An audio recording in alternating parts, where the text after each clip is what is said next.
up in the same city. Our families knew each other. In the Jewish community, we belonged to the same synagogue.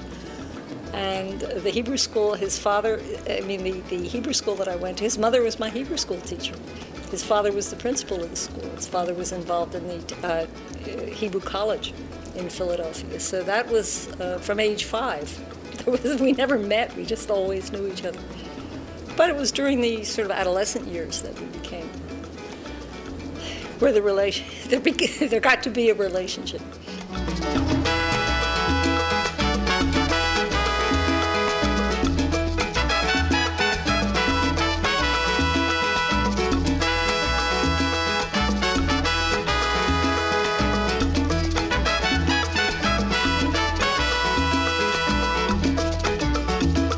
In 1993, there was a list of the top 10 authorities cited in U.S. academic journals of the arts and humanities in the previous 7 years. So this is a list from number 1 to number 10. Number 1, Karl Marx, Lenin, William Shakespeare, Aristotle, the Bible, Plato, Freud, Noam Chomsky, Hegel, Cicero.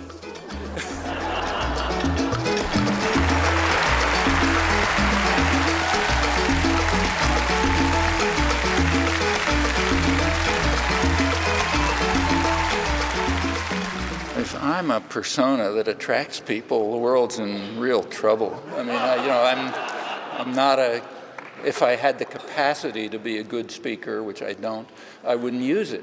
I mean, I'm a boring speaker, and I like it that way, and people want to come and hear me, that's fine. I don't do a song and dance, and I don't have fancy rhetoric. I doubt very much that anybody is attracted by whatever the persona is. People are interested in the issues, and they're interested in the issues because they're important.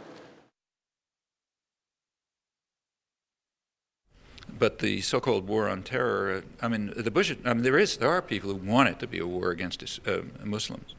I mean, I'm sure that's Osama bin Laden's fondest dream. If he could turn it into a war against Muslims, he'd have won.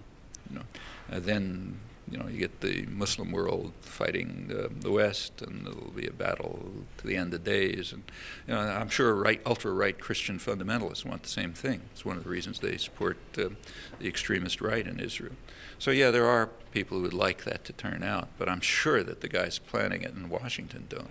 I mean, that'd be the craziest thing for them to even think about. That's why they tossed North Korea into the axis of evil.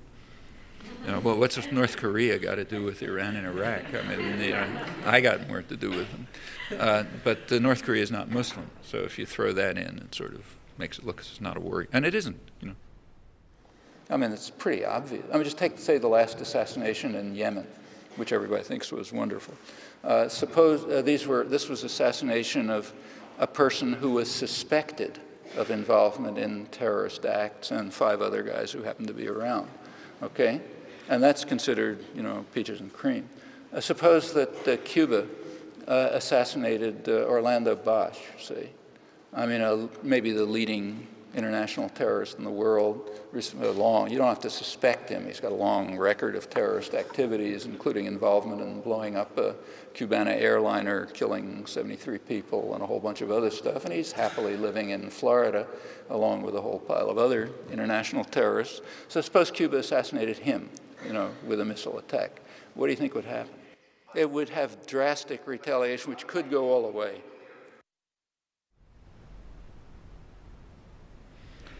Nobody knows what's going to happen once you start a war. Just take a look at history. Anybody who tried to predict was usually wildly wrong. It's just too many things can happen. But we know what is intended. So, for example, people right near the center of power, like Richard Pearl and Rumsfeld and the rest of them, they've described their long-term intentions. Actually, Pearl and others were writing position papers 6 years ago for Benjamin Netanyahu. That's the ultra-right in Israel, to the right of Sharon. And these papers, they're not detailed, but they describe a vision for the Middle East, which is basically like the Ottoman Empire. Centers of power in Jerusalem and Ankara, of course, as part of the U.S. global system, and the rest of the region kind of given local regional autonomy. One idea they talk about is extending the Jordanian Hashemite kingdom to parts of Iraq and parts of Saudi Arabia. In this framework, we'd offer an opportunity for driving out the Palestinians and solving that problem, and then reorganizing the whole region. There's crazy ideas. These ideas actually are scaring the hawks, the hardline hawks, who are warning, not to pay attention to the what they call the sillier armchair strategists, who unfortunately happen to be right near the center of power. So they got long-term objectives, in fact, reaching all the way to China. But what'll happen? Nobody can guess. We know what the CIA predicts. What they predict is a large increase in terrorism. They say right now, in fact, and other world intelligence agencies say exactly the same thing, and it's kind of obvious. You don't need the CIA to tell you. If you attack Iraq, first of all, you're going to spawn a new generation of people who want revenge. It's almost predictable, and it's very likely. If you're Saddam Hussein, there's only one deterrent, and that's terror attacks. So, very likely. It wouldn't be surprising if there's somebody in New York has already assembled the parts of a nuclear bomb, sneaking it across the Canadian border, which is pretty porous, and it's just waiting for the signal.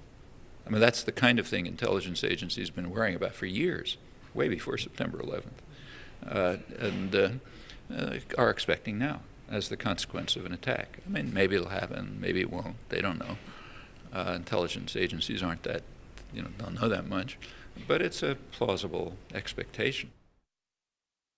Notice that the threats to our interest at that time could also not be laid at Iraq's door. This is March 1990. At that time, Saddam Hussein was a favored friend and trading partner of the U.S. and the UK, Thatcher, Reagan, Bush, and the rest. In fact, all the people who are now running the show in Washington, they thought he was a fine guy. That was a position that he retained for another few months until August 1990, when he committed the first crime that really mattered, namely disobeying orders. At that point, he lost the status of moderate, which had been unaffected by such acts as gassing Kurds and torturing dissidents and using chemical weapons, and in fact everything else that he's now being correctly charged for that never mattered at all. And the US and Britain continued to not only support him, but provide him with the means to develop weapons of mass destruction. That continued right up till the first disobedience. These are all, again, facts it wouldn't do to mention in these grim days right now, especially when Tony Blair and George Bush and everyone else is talking about how we can't let this monster survive after he committed all these crimes, which they then enumerate, all accurately, but always missing a few words, like with our help, because we didn't care, and therefore we continued to provide him with weapons of mass destruction after them. That's invariably missing, as you can see. But it was there, and there were also reasons. The reasons were very straightforward. So as the State Department explained in early 1990, the reason is that our duty to support U.S. exporters. That's when they were overriding cabinet objections and congressional objections in continuing support for their friend Saddam, who was fulfilling his function properly, and continuing to help him develop weapons of mass destruction. George Bush the first was authorizing support for him up to the day before the invasion of Kuwait. The British were a little slower on the draw, and they continued doing it a couple of days later before they managed to realign their priorities. But Saddam Hussein's crimes had absolutely nothing to do with it. All of his worst crimes were behind him at that point. In fact, it's interesting, the people who recognize this are conservatives. So, for example, in Foreign Affairs, which is, the most respectable establishment journal you can think of, a couple of right-wing military analysts, John and Robert Miller, I think their name, a couple of years ago, pointed out that the number of people killed by the sanctions in Iraq is greater than the total number of people killed by all weapons of mass destruction in all of history. You know? But notice we're doing it to them, so it's therefore not a crime or a problem. If they did it to us, of course, you know, something else. It's an ongoing war. It's had a devastating effect on the population. I mean, there's no reputable authority who doubts that the number of children killed by them is less than in the hundreds of thousands. I mean, you can argue about the numbers, but, and, well, you've seen the consequences. I mean, Iraq was on the verge of becoming a first world society. Now it's a very poor, devastated third world society. And if the war is, as you put it correctly, escalated sharply, it could push them off the edge. He's in a class on his own as far as you know, contemporary intellectuals are concerned. He has, on the one hand, this huge track record in linguistics as one of the most important linguists who've ever lived. In addition to that, he's had this lifelong commitment to political activism. Putting the two things together really does put him in a class on his own. He has a very important message to put out, one that's not often heard. He's extraordinarily well informed. I mean, he seems to, so far as one can tell, he's read everything and remembered what he's read as well, which is, it's just astonishing to talk to him. It's funny how hard it is. It takes so much background. I mean, the amount of time that is spent acquiring the background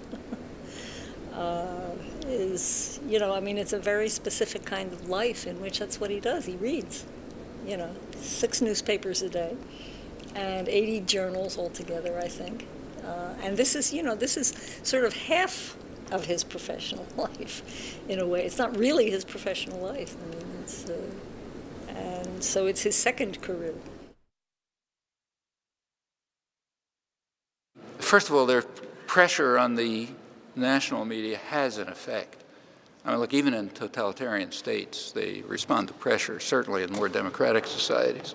So there are pressures on the media have an effect. Furthermore, the media are in many ways more open and free than they were 40 years ago because they reflect the general raising of the level of civilization. I mean, a lot of people in the media are people who came through the experiences of the 60s and 70s and 80s, and they're just different than they were 40 years ago. So you don't get the kind of, you know, unquestioning loyalty. I mean, if an American president today tried to do what Kennedy did in 1962, there'd be an uproar in the media, not just in the public. And besides, there's now alternatives, like one of the earlier questioners mentioned that the internet is a major alternative. New technology, which wasn't developed for that purpose, but it's there, is giving all sorts of options for alternative ways of communicating. For one thing, printing is just a lot cheaper than it ever was. You know, it's desktop publishing is now very feasible. You don't have to have a big printing establishment, and you know, the electronic communications there are all kinds of ways, and organizations that develop. You know, they develop their own intercommunication and interaction and media, and that's the way things happen. You know, so there's plenty of opportunities. I remember the criticisms, you know, that American media were making of the Russian invasion of Afghanistan at the time. And Chomsky turned around and said, it's all well and good for American journalists to criticize Russians in Afghanistan. The audience for them, who's going to hear that, isn't going to be able to do much to help the Afghans. And you can sound very pious about it, but if the real test of protest is who your audience is, and are you addressing an audience that can do something to improve the situation? If you're addressing Americans about what Russians are doing in Afghanistan, that's kind of cowardly, is what he said. Really, American media should be addressing American public and American leaders about what they're doing around the world and supporting the Indonesians in East Timor or supporting death squads in El Salvador. That kind of stuff is courageous. But criticizing Russians, that's for the Russian media to do, and because they can actually have an impact on the Russian public and Russian politicians. I mean, the period when the press was most free was about the mid-19th century. I mean, at that time, just keeping to say England and the United States, the two cases that have been studied, I imagine it's the same elsewhere. In the mid-19th century, there was a very lively, popular press, very widely read by working people, by everyone. That, much reached far beyond the commercial media at the time. It was very diverse. It represented, it reflected public interests and public concerns, and was very popular. In Britain, they tried to close it down by censorship of various kinds, but that didn't work. There were too many ways to avoid it. And it was finally understood that the way to eliminate it was by advertising, by reliance on advertising and by concentration of capital. So just through the effect of reliance on advertising, which was then just a kind of beginning, like around a century ago, and concentration of capital, they realized that over time they could marginalize the independent popular press, which couldn't get the advertising, of course, because advertisers don't like what they were saying, and didn't have the capital. And it took a long time. So in England, it was actually up until about 40 years ago, still the case 40 years ago, that the main newspaper in England, the Daily Herald, was a kind of labor-oriented, social democratic newspaper, very popular. Everybody had outsold all the others.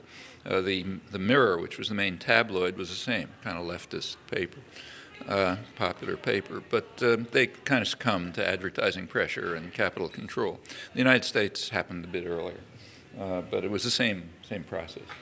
And advertising is, it's part of a much bigger industry. Advertising is part of the public relations industry, which is a huge industry. And it developed very consciously around the First World War in the two most democratic countries, England and the United States. And there's a good reason for it. They were coming to as the countries were becoming more free, that just through popular struggle, and people were winning the franchise, and you couldn't shut them up anymore by force, it was understood that you're going to have to control people by controlling opinion and attitudes, because we can't rely on force anymore. And control of opinion and attitudes means, there was actually a phrase for it. This was the time when what was called scientific management of work was becoming a big issue, Taylorite management, Ford and all that stuff. But it was also understood you want to not only control very closely the lives of people in their work time, but also you have to control them in their off-work time. And what you have to do is turn them into passive, obedient consumers who don't pay, don't try to get out of our hair, basically. Pay attention to what were called the superficial things of life, like fashionable consumption. You get them trapped into consumerism, isolated from one another, atomized, control their beliefs. That's where notions like manufacture of consent come from right after this First World War. And out of this came huge industries. And advertising is a large part of it, and it, of course, affects the media enormously. I mean, if any of you are, if you watch television, for example, take, say, television. When you turn on the television set, the corporation doesn't make any money, right? Like you don't pay them when you turn it on, unless it's cable. But they do. So why do they do it? Well, they do it because of the advertising. So the resources and the creativity and the effort and so on in the whole television industry goes into advertising. In fact, within the television industry, there are words called content and fill. Like a program has content and a program has fill. The content is the advertising. The fill is the car chase that's in there to keep you watching until the next ad comes along. And all the effort, of course, goes into the advertising. And the fill has two You know, first of all, it's keep your interest enough so you watch the advertising, but the advertising is there for a purpose. I mean, it's to turn people into creatures whose only concern in life is to max out their 5 credit cards and not to pay attention to what's going on in the world and let the rich, powerful guys do what they want without interference. So I'm on mainstream television all the time. In Ireland, England, you know, Italy, New Zealand. I mean, there's television. In fact, the public television studios in Boston, all the staff knows me very well. I'm there all the time for satellite broadcasts to even used to be Canada too, that's now declined. And occasionally in the United States. I mean, commercial television is much less constrained than public television. Public television is more liberal, and it's therefore much more ideological and imposes much narrower constraints. They don't allow deviance. That's pretty constant. Yeah, they don't want, I mean, it's not in their interest to have people talk about things like this. Sometimes they're pressured, and they'll allow a couple of minutes here and there. And it's kind of interesting the way it works. So the television's mostly out, except for commercial cable television. But radio is a little freer. The National Public Radio is considered the liberal, you know, the kind of outer limits of the left in the United States. Very small, but it's considered very dissident. And they're the ones with the sharpest restrictions by far. I mean, they won't allow a millimeter of deviation from the party line. But sometimes they are under pressure to do it. And it's interesting the way it works. So, for example, during the first Gulf War, I'm pretty well known around Boston, you know, and that happens to be the center, the ideological center for National Public Radio. It's their flagship station and all that sort of thing. And there's a lot of pressure there to let me be on now and then. So during the first Gulf War, they did approach me, and they told me I would be allowed to have 2.5 minutes. However, they insisted that I write out what I was going to say, send it to the central office so they could ensure that it's, you know, okay. And once they approved it, I had to read it. And they pre-recorded it to make sure that I wouldn't add a phrase that wasn't, you know, that went off the limits. The first time, I thought it's kind of ridiculous, but so did the staff. The staff's mostly laughing, the engineers and so on. But I did read it, and the first reading took 2 minutes and 36 seconds. So they told me, no, I got to reread it. So I read it a little faster, got it into 2 minutes and 30 seconds, and then they actually did run it. And there are other things like that. I'll just mention one other case. Same National Public Radio again, the kind of left medium. They have a book review thing. And again, they're under a lot of pressure often to have something about books of mine. Around 10 years ago, there was a book of mine that was based on lectures over CBC. And it was actually a bestseller in Canada for years, but you know, nobody ever heard of it in the United States. It was never reviewed or anything. But there was pressure around Boston to get them to review that book, okay? So they finally agreed. And we again had a pre-recorded 5-minute interview with Robert Siegel, who's their big shot intellectual. And it was actually announced. Their main program, called All Things Considered, starts at 5 o'clock, and then you know every educated person is supposed to listen to it. And at 5 o'clock, they announced that they were going to have a review of this book. The publishers, South End Press, called me up and said, "Oh, great, it's going to be on." It got to 5:30. It got to 5:25. At 5:25. The program stopped, and there were 5 minutes of music.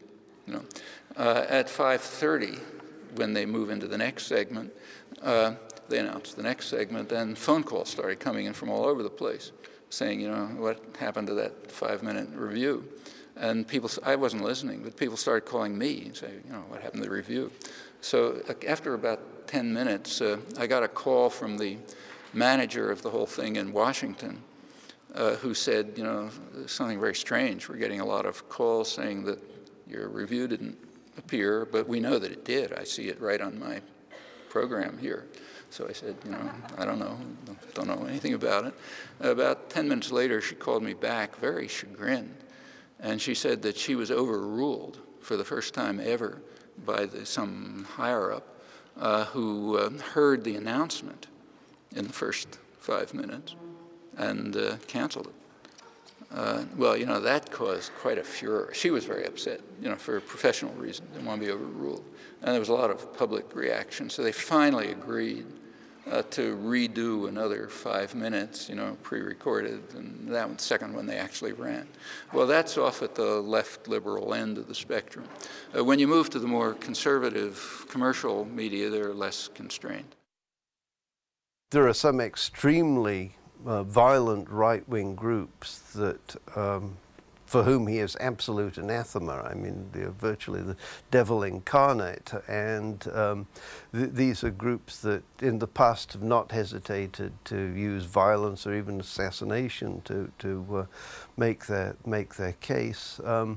Most of the strongest hostility at the moment seems to be coming from Zionist groups, as far as we could observe. There was a Cambodian group that put up posters denouncing him for what they claimed was denying that there was ever a massacre in Cambodia in the 1970s, which in fact he never has done, though he's disputed details of the official story that came out at that time.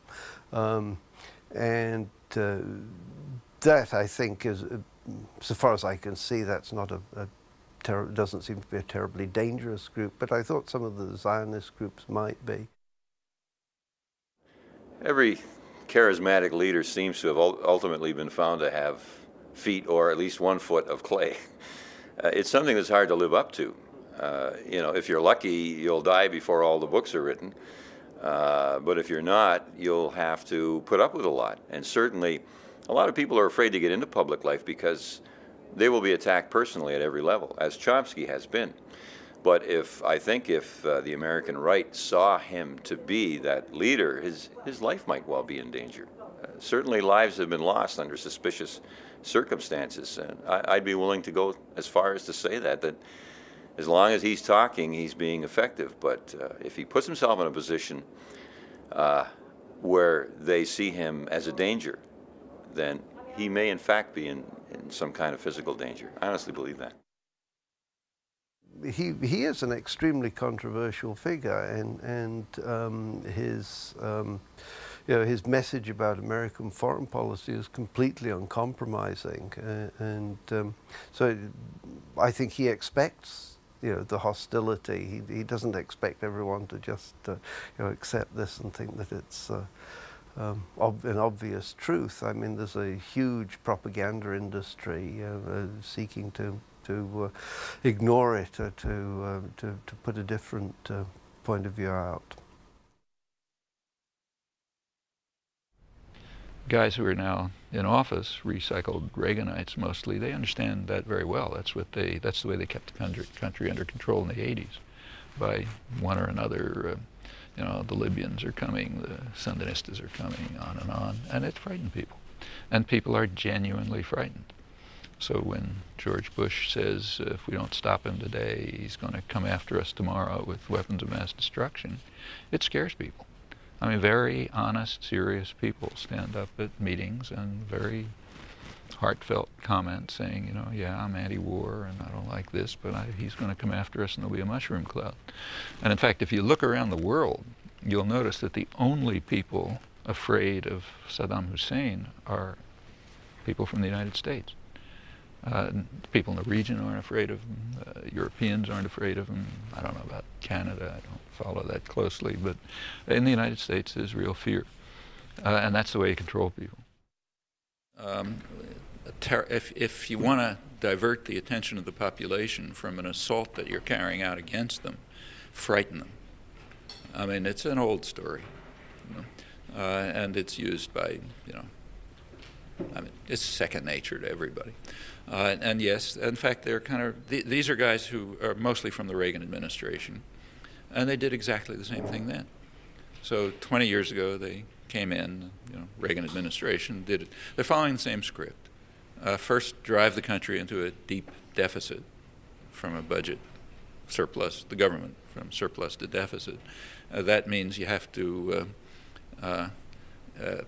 you have to cut back social spending, which is very important. It was done by actually it's described in the Wall Street Journal front page this morning. I mean, they don't put it quite in the terms that I'm going to use, but they basically describe it.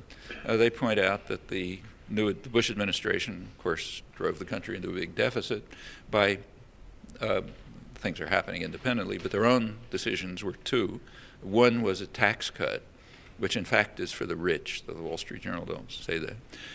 So 40% of it is top 1% of the population. So a big tax cut for the rich, and the biggest increase in the in federal government spending for 20 years. That is since the Reagan administration, because these guys are believers in big government. They're not conservatives. They're reactionary, statist extremists. They want a very big government, but for the rich. So the biggest federal spending in 20 years, and a big tax cut for the rich. So of course you get a deficit, and then you can cap, social spending, and you can move on to eliminating the public education system and the limited medical support system that exists in the United States. You've got to get rid of that, cut back pensions and so on. But you don't want people to think about this. What you want is for them to be terrified. So 20 years ago, in fact, just 20 years ago, another bold cowboy was in the White House, surrounded by tanks, because there were hitmen, Libyan hitmen, roaming the streets of Washington. We're going to assassinate our leader. And everybody was trembling in fear and admiring the courage of the John Wayne up there. And it went on like that right through the 1980s. The Sandinistas were 2 days' march from Texas, and Gaddafi was going to expel us from the world, and Hispanic narco-traffickers are going to destroy our youth, and so on and so forth. And the population was terrified, and you could carry out the assault. So they're doing the same thing, same script. So that's where Iraq comes in. Yeah, and you got to have another monster who's going to. In fact, you read George Bush. If we don't get to him now, he's going to be dropping nuclear bombs on us tomorrow. Not like a year from now, but tomorrow. It's going to attack us right away, and people are afraid. I give talks to. I haven't seen an audience of less than a couple of thousand people for quite a while, but when people ask questions, some of them are. It's very genuine. They're genuinely afraid. They say, look, if we don't stop him now, he's going to come after us. And if it isn't him, it's going to be Noriega or, some other monster Gaddafi or whoever comes along.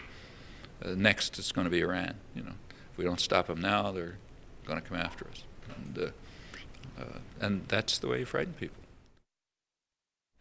I want to ask you about the mobilization of fear, and you've talked a lot about it as mobilization of fear of those from without. But one of the things that I guess I would ask you is the way in which mobilization of fear from within can be actually damaging to organizing in terms of fear of one's neighbor, fear of the people who live in your community, and there's ways in which Canada too has been caught in that mobilization, so it's not just fear of being invaded by Saddam Hussein, which in some ways is easier to address than it is to be immobilized by fear that the person you knew is somehow, and it strikes me that that's an element of fear that I'd be interested in you commenting on and what impact that's had in America, because I think that's something which at least I'm very conscious of in reading the news on an ongoing basis, and it strikes me as very much a parallel. Fear of your actual neighbor, or fear of the guy down in the slums downtown? No, but also the sense that it's the people who came in through Canada and they were living in our community as normal. So anti-immigrant fear and that sort of thing. Exactly, and therefore, in some ways, very similar to what happened in the 1950s. So the 1950s ended up being not in fact a time of great organizing, but in fact a time of enormous repression, because everybody ended up turning on one another out of fear of one another. No, I see. I don't think there was that much repression in the 50s. I think it was internalized. I mean, if the actual repression associated with, say, McCarthyism, it was not very much. I mean, the people who didn't want to submit to it, I remember very well, just laughed at it. I mean, in fact, at the time of the Army McCarthy hearings, I was a grad student at Harvard, and you know, living at home. So they had one television set on campus for out-of-campus students, and a couple of friends of mine and I would go over in the afternoon and watch the hearings, and we were all cheering for McCarthy. For good reasons. He was being shafted because although he was a gangster, he ran up against bigger gangsters who were going to destroy him, namely the Army. He was fine as long as he was attacking weak people, but as soon as he went after the Army, he just got crushed. You know? So we were cheering for Joe, and nothing happened to you. You know, you could do whatever you wanted. There was almost no repression. It was powerful because people accepted it. In the 1960s, they tried to redo it, and people just laughed at them, and it collapsed. You know, the House Un-American Activities Committee was still around, and you know, they got people to come and testify, and they just laughed at them, and so it disappeared because they didn't have any force behind them. So yes, there's a lot. That's internal repression, when you accept repression when it barely exists, instead of standing up against it, in which case it can collapse. But fear of the person down the road or something, that's common. So take, say, the neighborhood where I live in near Boston. It's a kind of a professional, you know, upper middle class suburb with a lot of, you know, professors and doctors and that kind of thing. When you, at night, you know, every couple of nights, 3 o'clock in the morning, some horrible alarm goes off, waking up everybody in the neighborhood. Turns out everybody's got an alarm except us. Everyone has an alarm system, and they go off randomly, and they're all linked to the police station, which doesn't ever answer them because they assume they're false alarms, which they always are. You know? But or if it's not an alarm in a house, it's on a car or something. It's the same thing. So, and it's because people are scared. Well, what are they scared of? You know, I mean, the greatest threat in this town is maybe a cattle be lost or something like that. But people are scared, so they have to have alarms and this, that, and the other thing. And yes, they're afraid, and that's fostered. But it's part of something much broader, I think. It's part of the effort to break down solidarity and sympathy. And that shows up in all kinds of ways. Like take privatizing schools. What's the point of privatizing schools? Well, you know, the idea is to instill in people the idea that all you care about is yourself.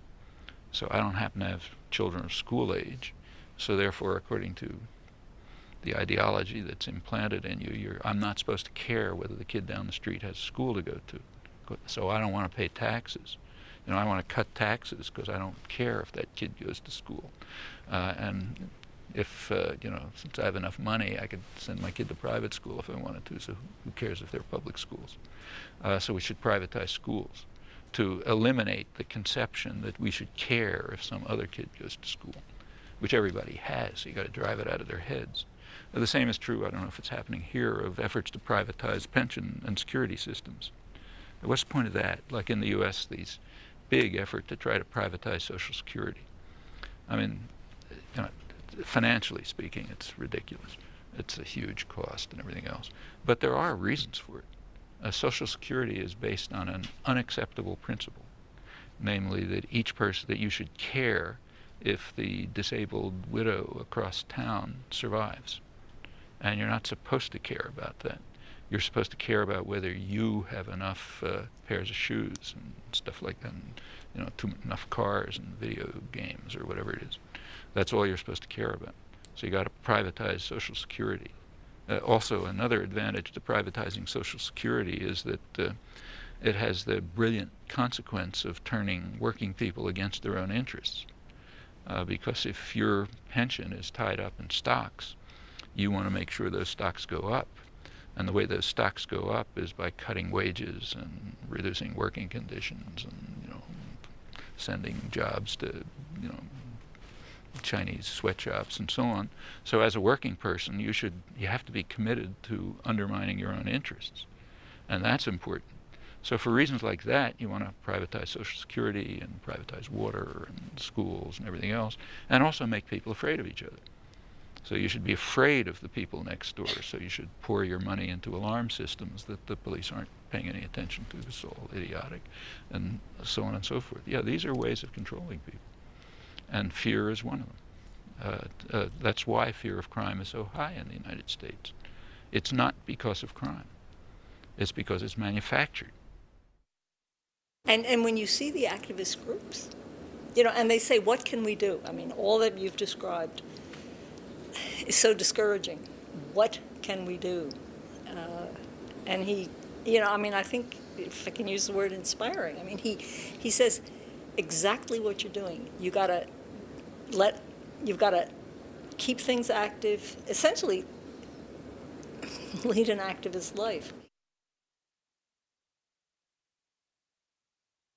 So the global justice movements, which wanted to take a different form, they are a completely new phenomenon. Never been anything like them.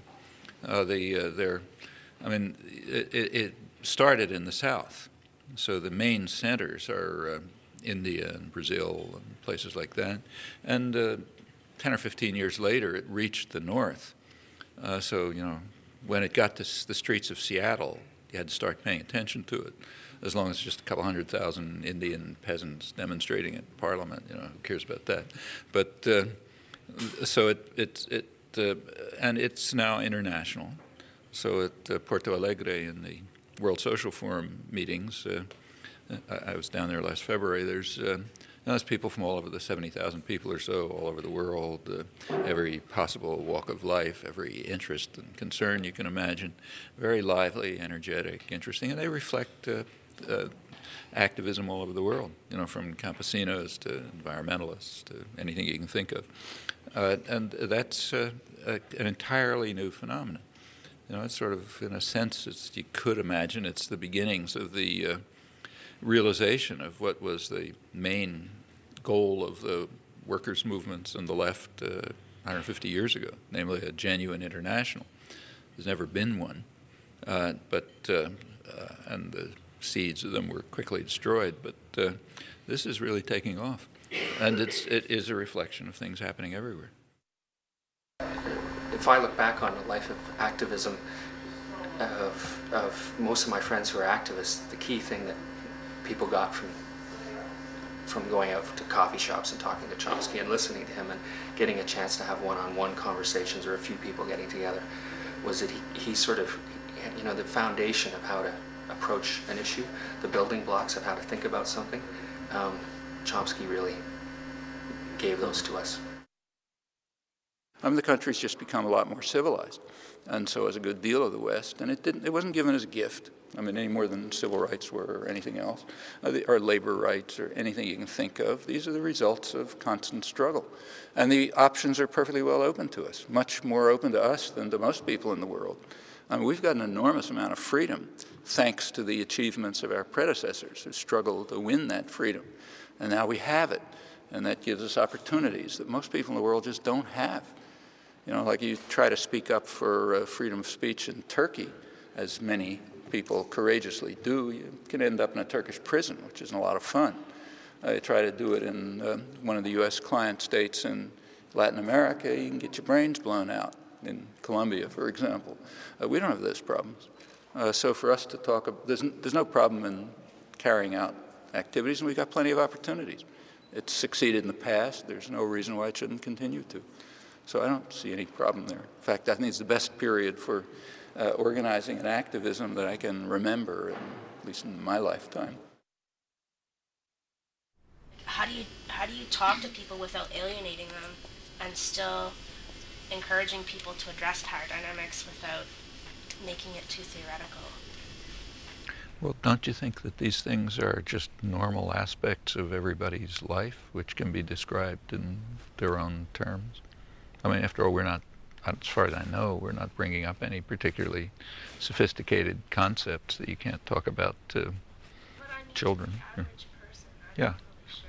Well, does the average person not understand things about, you know, sexual abuse or, you know, bosses giving orders that you don't like, and, you know, all the destroying the environment? I mean, I think these are things that are everybody's concerns. If they're not, it's because they're just not, they don't have the time or energy or whatever to think about them. Well, those of you who are organizers should speak up. I mean, do you really, do you teach people or do you learn from them? Part of being on the left at that time was bringing what we call high culture, science, mathematics, the arts, and so on, to people who didn't have the advantages of the privileges of going through school. Going through school then meant even maybe getting to 4th grade. And it could certainly be done. It ends up, people want it, they like it, they participate in it, they go on by themselves. And those of us, all of us who are privileged, one of the responsibilities is to help people do this for themselves. How do we get people to liberate themselves? How do we get people to collectively organize? How do we liberate people from racism and sexism? It starts, it's a cliche to say it starts inside you, but it's just like when you start thinking in terms of that, in terms of other people and what they need, that's when you get into the realm of theorizing about ideal communities and societies, and not asking, well, why am I asking this question now? What was the discussion previous to this? What's my role as a class, middle class, upper class, whatever, gender, sexual orientation, whatever. And I think that's a really easy trap for university-oriented activists to fall into. What's the ideal solution for everyone? What's the utopia? And how you get people to understand our vision and go there. Well, why aren't we going to places? Instead of saying, why aren't people here? Let's bring them in here. Let's use our privilege to extend us to everybody. Teach the world. That's like colonialism. It's why don't we just... Well, is it colonialism if, let's say, I suppose I know mathematics and I go into a working class area and help people learn mathematics? Is that colonialism? Okay, now that's a loaded question, right? No, I don't think so. That's what workers' education is. Now, I'm not painting I've got workers' education with the brush of colonialism. Yeah. What I'm saying is that for you to do that without interrogating your privilege, right? I'm abandoning it, but I'm saying I'm going to use it. Look, I'm not denying that I have it. I'm not going to pretend that I'm a poor Korean immigrant who can't speak English. I'm not. Nor am I going to pretend that I can work in a rape crisis center. I can't. I'm myself. I'm not some other person. And the question is whether being who you are, whoever you are, without denying that that's who you are, you can do something useful for other people. I'm sure we're not disagreeing. We can't deny who we are. I'm not going to go organize steel workers because I just can't. In order to do it, I have to become a steel worker, and then I got to undo my whole background, start over from age 1, and I'm not going to do that, and there wouldn't be any point in my doing it. I appreciated his citing how much progress we've made in individual rights and freedoms in the last 40 years. It's good to be reminded of that, and because we get so bogged down. I get so bogged down. It's great to hear him push for a more popular struggle and know that, it does make a difference. There's a reason why we're much more free and there's a lot more justice now than there was in the past. There's a reason why human rights are much better protected. Actually, there's a reason why the Wilsonian intellectuals had to turn to propaganda as a technique of manipulation and control because force wasn't available any longer. The reason is popular struggles over many years, which have just improved things enormously, just as they have in the last few years. Trilateral Commission intellectuals were worried about the ferment of the 60s and the excess of democracy. There's been many attempts to try to figure out how to crush it and to restore the indoctrination of the young, but they haven't worked. There's been much more activism and engagement and, in fact, progress in many dimensions in the last 20 or 30 years. So, for example, if you go back to the 1960s, just remember what things were like. There was barely any feminist movement. Women's rights sort of an issue way out at the margins. There was no environmental movement. Nobody cared about protecting an environment. There were no third world solidarity movements. There was no anti-nuclear movement. There was no global justice movement, these massive movements which really are very significant. There was no opposition to aggression. It was considered just fine.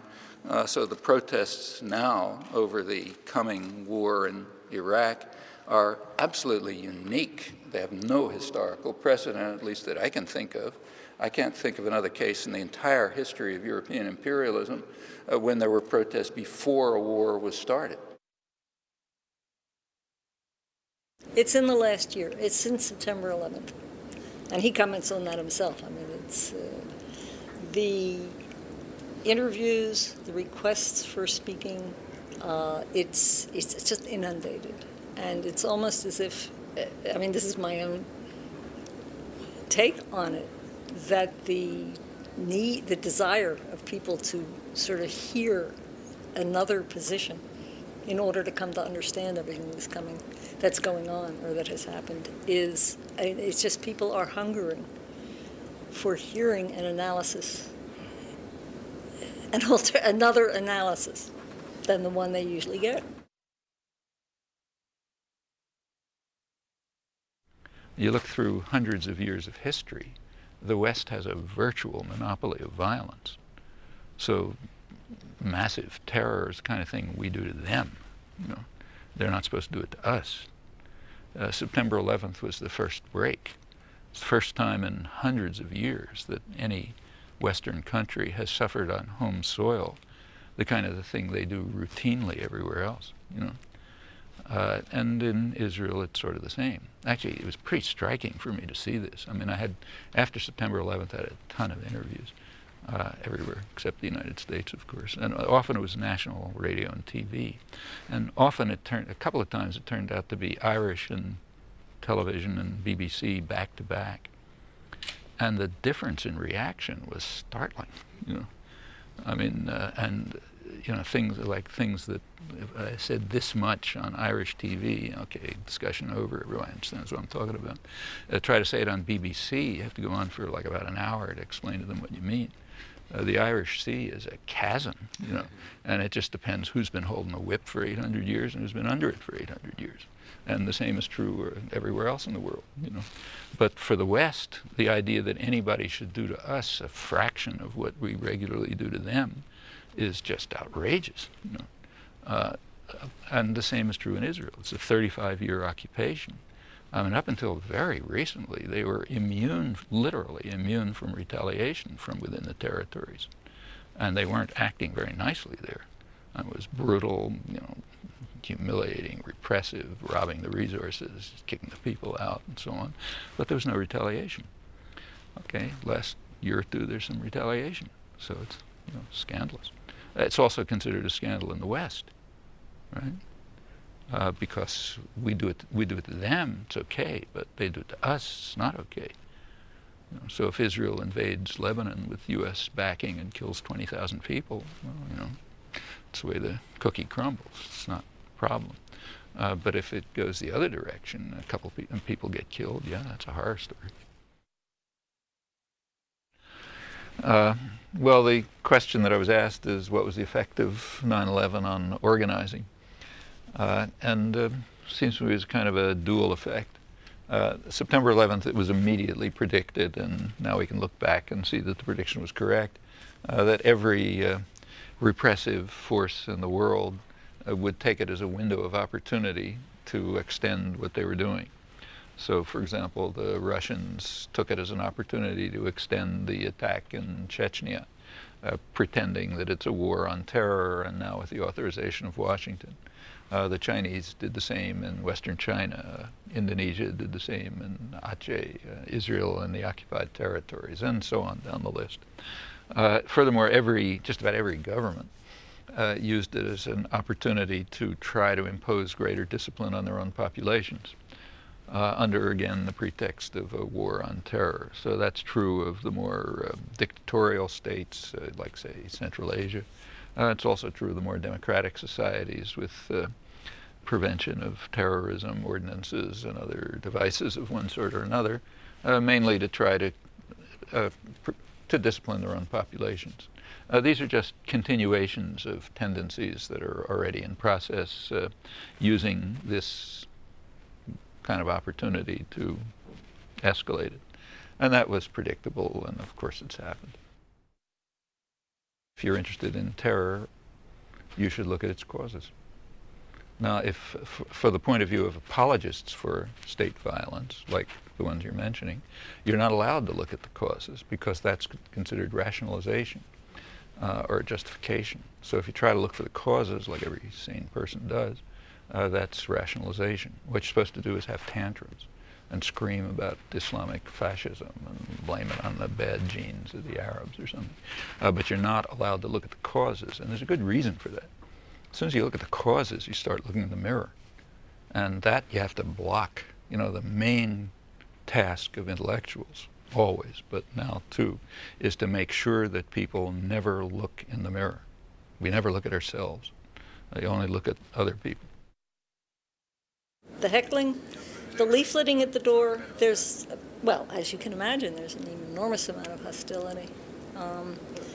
And the different groups will interrupt in the question-answer period, and, you know, oh yeah, there's a lot of, that shows up often.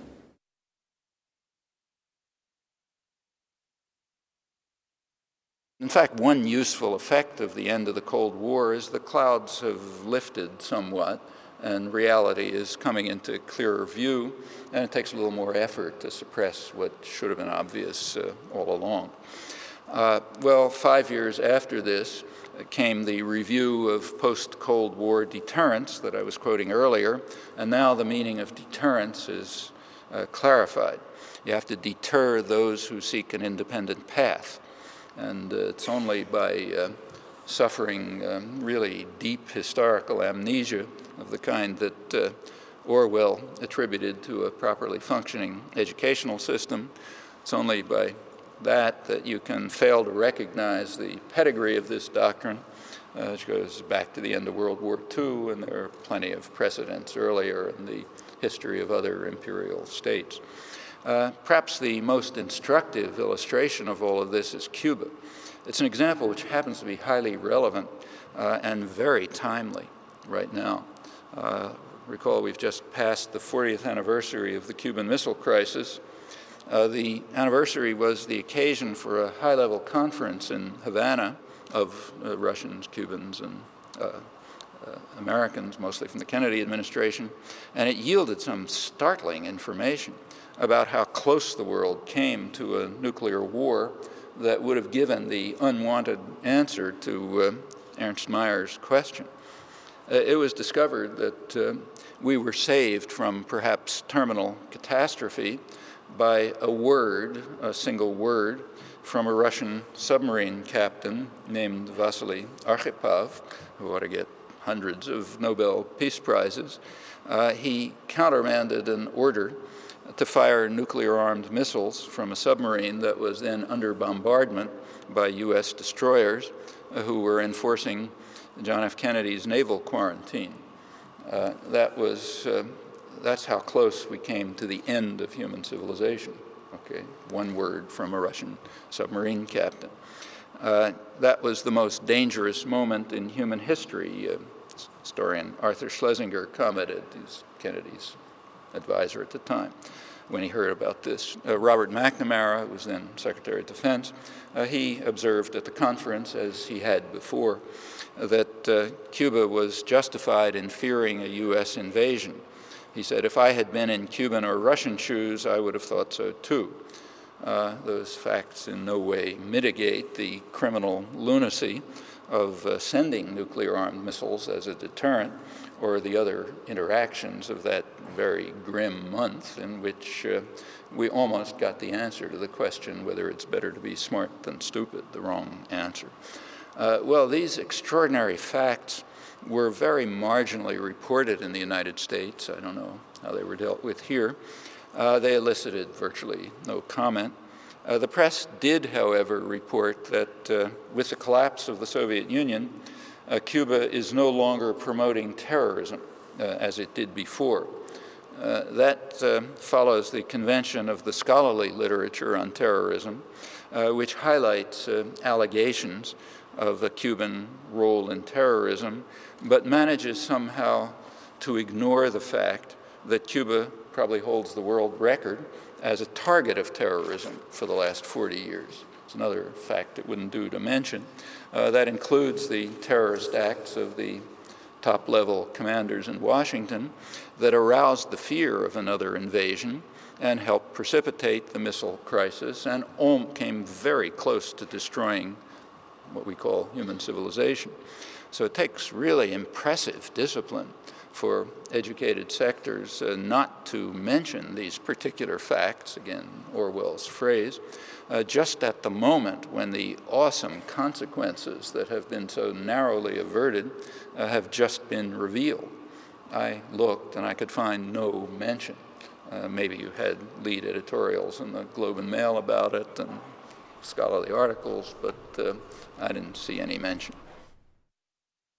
But for an academic to take those risks, to say the heck with my career and the heck with disciplinary boundaries and the heck with being liked by everybody and getting good reviews and being praised by my peers, I'm really just going to say what I think is true and dedicate my life to that. It's very sad to say that there's only a tiny minority of academics in universities that do that. And we begin to realize what a crime that is when we see that these are the people who have access to facts, who have the training to interpret them and make sense of them, who have privilege, in our country at least, to communicate those facts to others, and instead they frequently concentrate on advancing their careers, perhaps I should say we, on advancing our careers, on speaking in arcane language that ordinary people can't understand, on erecting disciplinary fences so that nobody who wasn't trained in our discipline is allowed in. And he has no time for that. He has contempt for disciplinary boundaries. If he wants to learn economics, he studies it. If he wants to talk about history, he studies it. So we have somebody who is an intellectual and an academic, committing his life to justice, using all his intellectual resources, and not caring about disciplinary boundaries. When you put it all together, it's quite an unusual mix. Before 1968, there isn't a hint that Kennedy was trying to get out of Vietnam, because he wasn't. He was one of those extreme hawks in the administration. The declassified record shows that very clearly. After 1968, all these guys rewrote the stories. And it turns out that Kennedy was struggling to get out of Vietnam, and he thought the war was awful, and and then this bad Texan came in after him and escalated it. It's total nonsense. And you can see it when you compare what they were doing beforehand. Like Arthur Schlesinger wrote a day-by-day account of the 1,000 days.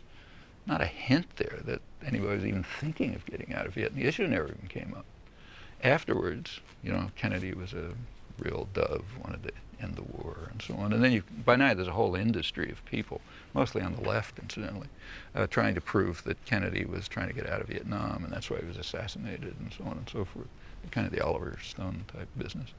It was totally false, And but that's the picture that intellectuals construct of themselves post hoc. And since they're the only one, they're kind of like the custodians of history, it ends up that way. That's still be in the textbooks and the history books and so on. You want to find out the truth, you're going to have to go back to the original documents. You go to the Russell archives. You'll find out what it was really like. But you're not going to find it in the history books. So be cautious when you hear about intellectuals being fighters for justice. They sort of, when I look around the audience, the sort of rapt attention. I mean, the kids, they're leaning forward in their seats. And it doesn't come from anywhere else.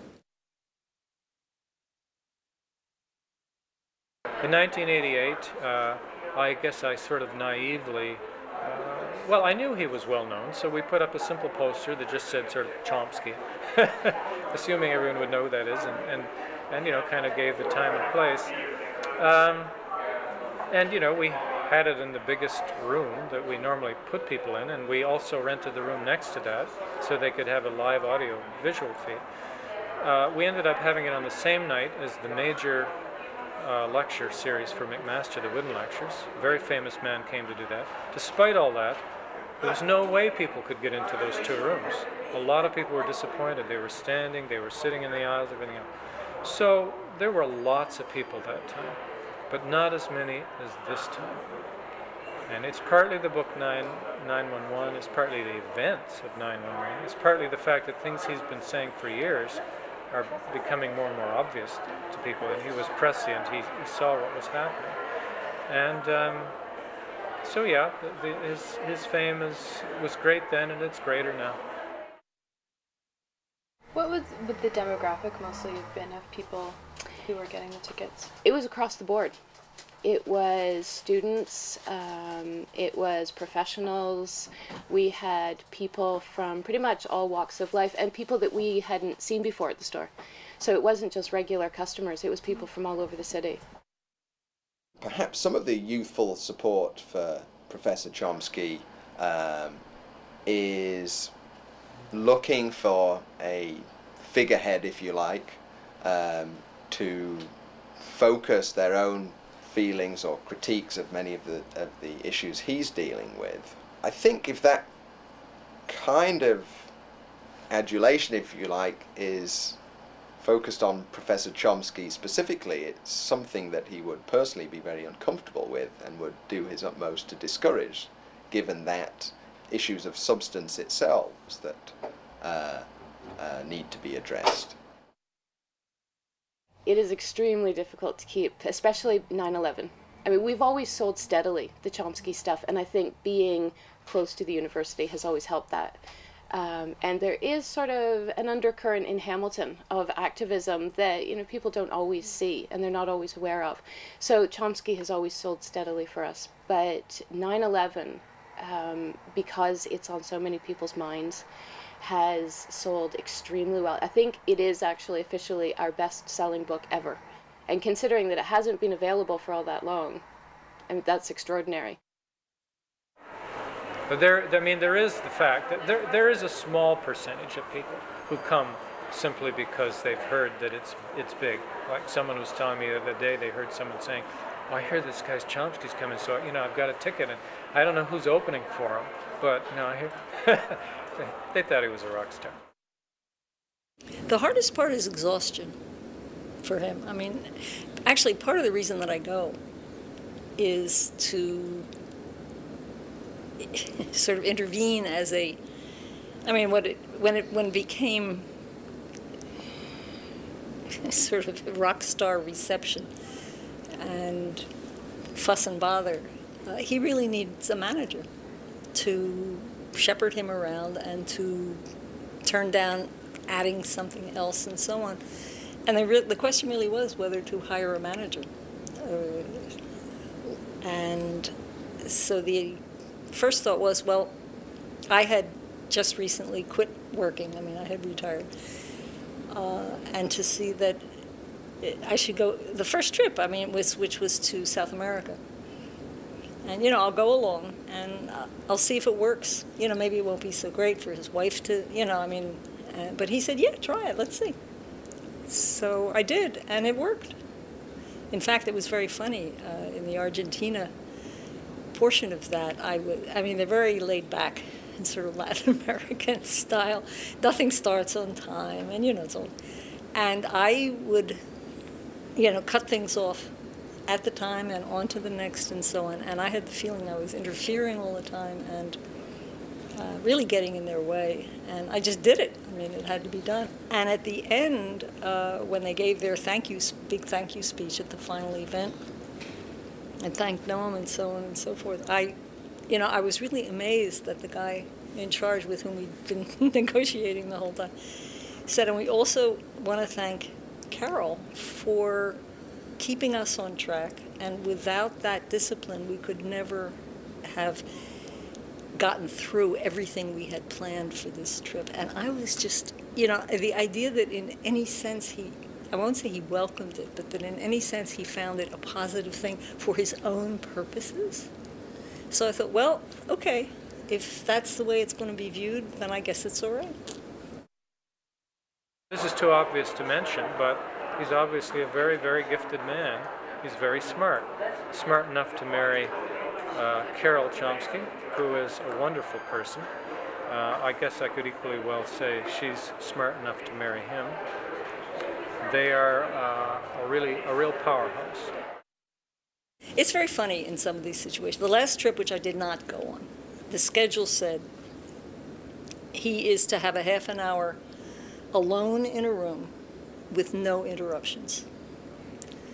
And when he got back, he described how somebody sat there with him the whole time. And several times students knocked on the door to have books signed. And the person who was with him said, come right in, and he signed the book. So I was telling my son afterwards how, look what, I mean, it was clearly written there and it's supposed to be understood. And Noam said they just don't understand. They just don't understand what it means. So my son Harry said to me on the phone, he said, what is not to understand in alone and no interruptions? Here, one more. You gotta do one more. You gotta do one for me. And that's it? And then you're out. And then I'm gone. Honest to God.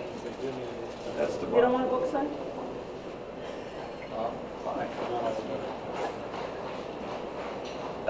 Thanks a lot. Okay, see you in a few minutes.